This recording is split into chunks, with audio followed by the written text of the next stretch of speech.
A constant traveller, Sam McAughtry began a long-term love affair with the Belfast to Dublin railway line. When I was a child at home, my father used to talk about the Dublin train. And my father thought Dublin was a wonderful city. He used to say, Dublin has the greatest zoological gardens in the world. Now, every time, without exception, and this is not sickening sentiment or anything at all, but every single time I go up the concrete steps, the stone steps, in Connolly Station coming home, I think to myself, these steps have never been changed. My old dad ran up these steps coming home to meet my mother.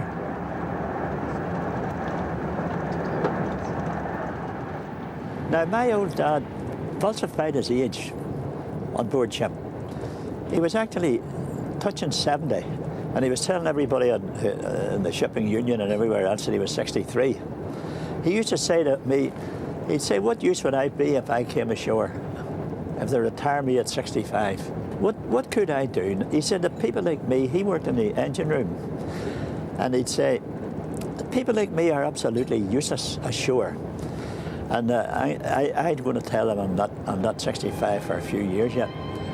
Well, he didn't, and at just under 70, he was taken ill on board his ship. The ship happened to be near Cuba.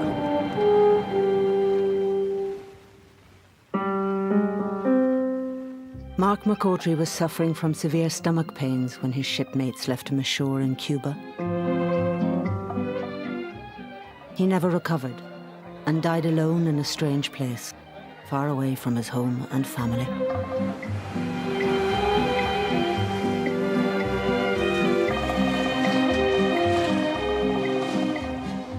I was over visiting a friend, and my brother Jim came over to see me to tell me that my father had died. The telegram had arrived, and a letter arrived afterwards to say that he was one of the old school of seamen that had almost disappeared. That's how I learned about it, and I was terribly sad because there was the two seafarers in our family that I loved so much, gone thousands of miles away, dead. Mark was at the foot of the Atlantic, in the mid-Atlantic, and my father there died a very painful death where there was nowhere near him to comfort him or to say goodbye or anything else.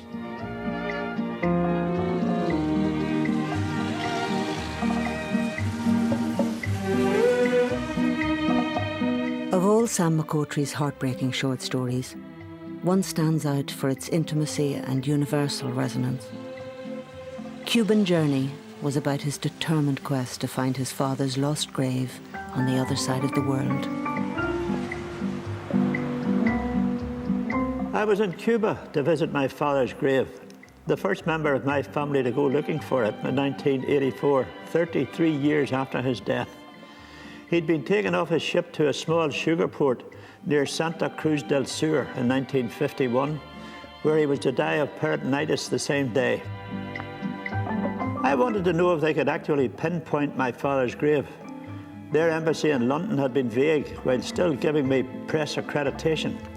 Well, young Alba Holder told me that she knew where the grave was, and in 3 days' time she would take me there. And she and her Cuban colleagues all laughed at the way I lifted her and swung her around on hearing this.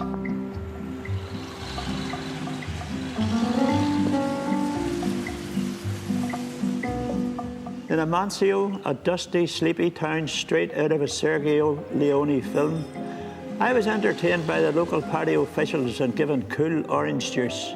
Then we all went out and walked almost ceremonially down the main street for 100 yards until we came to a small brick building beside a pair of gates.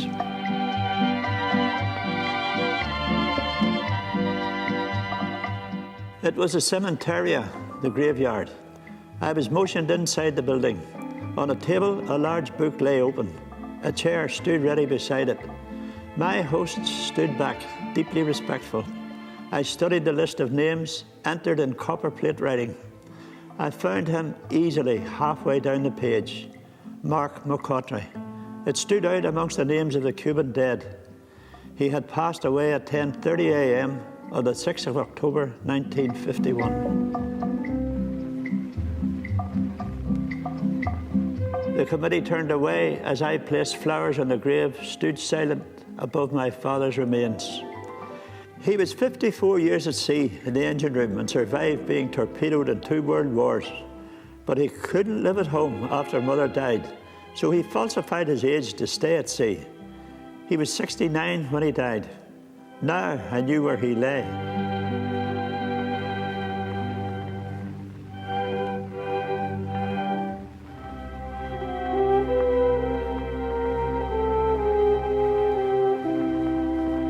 Of all of our family, I mean, there were 10 in my family. 4 of them died when they were young, but we were a big family and a huge extended family. Not one of them had ever thought of going to see my father's grave in Cuba.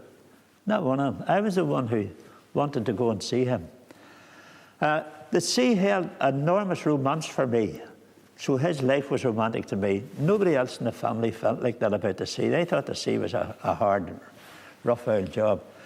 So when I was standing over my father's grave, I was remembering him, that my thoughts, I didn't say anything, but my thoughts were directed to him.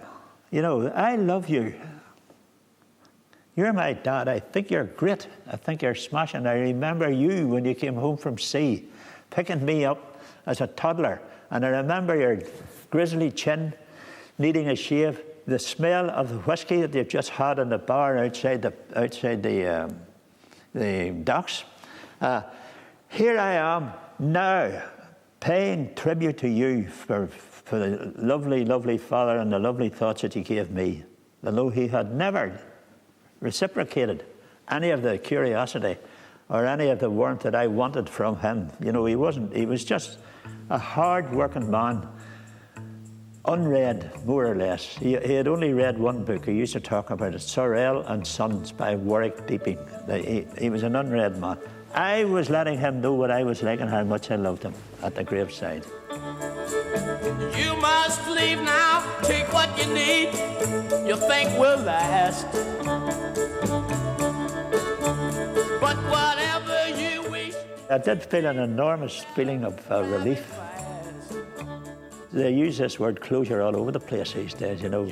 But it was an enormous feeling of a job done, of a long journey ended. Crying like a fire in the sun. Look out, baby, the saints are